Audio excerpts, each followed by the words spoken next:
Hey guys, John Britt here. I got another combination grid, and it's not quite as exciting as the last one, but I thought I would show you anyway because the last one had so many good ones. It makes it seem like you're always going to have great things out of these, but it's not always the case. So, in case you missed it, what I did was I just took recipes that I had already made up in the back. I had containers, and I thought, well, let me just try to do over under. And so, like on this side, what I did was I did the 2 coats of the side glaze first on all of them, and then I did 2 coats of the top on all of them. And I think you can see what they are. I wrote the page number down for you if you need to pause and see them. I don't think any of them are that great. One thing I can tell you is, like, sometimes I'll take like a base called Randy's Red and just leave out the iron, and then I'll add Zircle Pack, so that'll give me I call it Randy's White, but so I did the same thing up here with this Chun glaze. I added 6 titanium. It's on page 81. Or I would take this 3M4 and add some tin. Okay, and just so you can see those, this it's just an idea. What you really do is take your own glazes and try this, is what the idea is.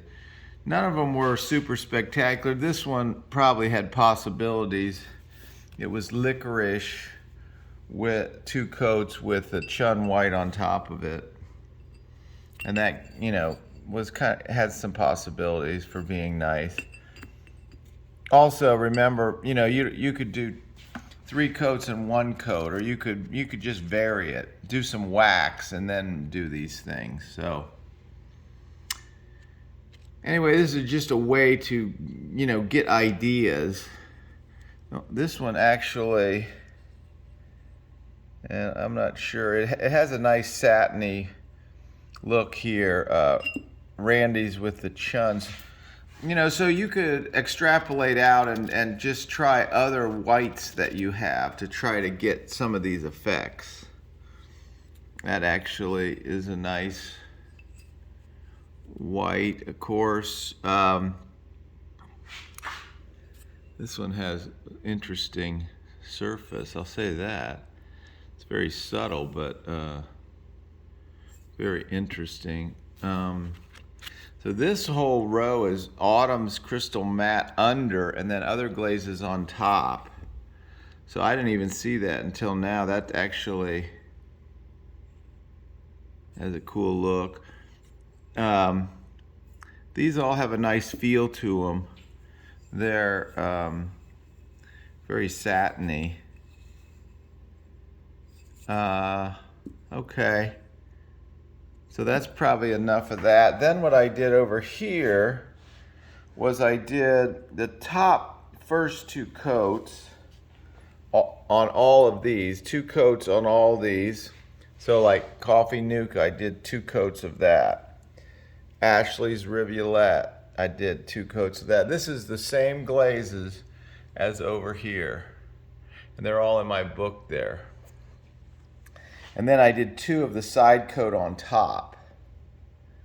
Okay, and so these were also not all spectacular, although this one's pretty interesting looking. This is 2 coats of Chun white with the VC matte on top. And then this one here is licorice with the Chun white 2 coats, and then licorice on top. So it tried to, see, there's a cobalt in that licorice, so it tries to turn it blue. That one's a little interesting. This one's actually interesting. It's very subtle colors in there. So then this row was probably the best row. It was 2 coats with the top glaze, and then this Autumn's was on top. And so I thought that this one was pretty good. And this one, actually that one looks, it's a little pinholey, but this one was pretty good. So what I did was then I made up some tests from that. I took like 3 cups and I would try to reproduce it. So this was this tile right here, and that is matte black number 2 with autumns on top. And it came out pretty good.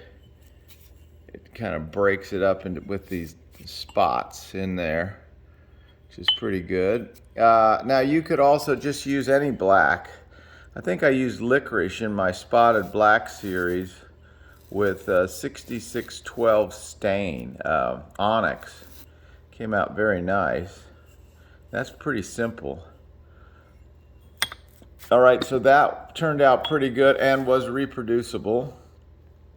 And then this one was pretty good. This one has John Straw Ash on first. Okay, also, remember you could put more or less, like so you could put 3 coats of John Straw Ash on this and see if you could get it to be a little more juicy. So these turned out pretty good also. They have interesting surface. This one I dropped, but I put it in just to see what it would look like. Looks good. That looks pretty good. And you can do 3 coats, you know, if you decided maybe you want something else on top there, see if you could find some. So this would be a nice whole series of coffee cups.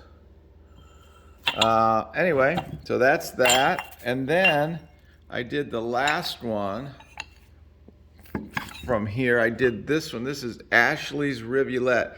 It's an ash glaze. And then put the autumns on top. This one is interesting, but it feels funny. I don't think it's that great. And so you can see how it like pools around the bottom. I'm not sure I would like this one. You can see the ash effect. Maybe I got the ash too thick on there compared to the tile. See, the tile was, I think the tile had a much thinner coat. Anyway, so those were not the greatest, but then I reasoned that if I thought, well, maybe if I just put it on top of some other glossy glazes, autumns, then maybe it would look good. So I put this on top of, or I put it on top of Chun Seafoam, which is I had sitting around, and that gives a nice effect. And as a matter of fact, there's a picture in the book of this type of a look that Autumn did, the woman who thought up this glaze. So that's pretty nice, really. Anyway, so those don't look too bad. And then this was the last ones. I thought, well, I'll have this sell for a rebate. Let me put that on and see if I can get that to give a similar effect. And it does. I'm not sure I'm totally in love with all these, but they're okay. This one's a little more on the subtle side. All right, so that's probably it. Not that exciting, but okay. And then here's how I record them, just so you know. I'll like if you look at this little square here, 159. So here is tile 159. So that means 159 in the upper corner means the side first, and then the top glaze on top. And then this is 164, 206. And that means that the top is first 2 coats and then the side glaze. All right, so that should do it. Make me about 100 of these grids, and we'll see you tomorrow.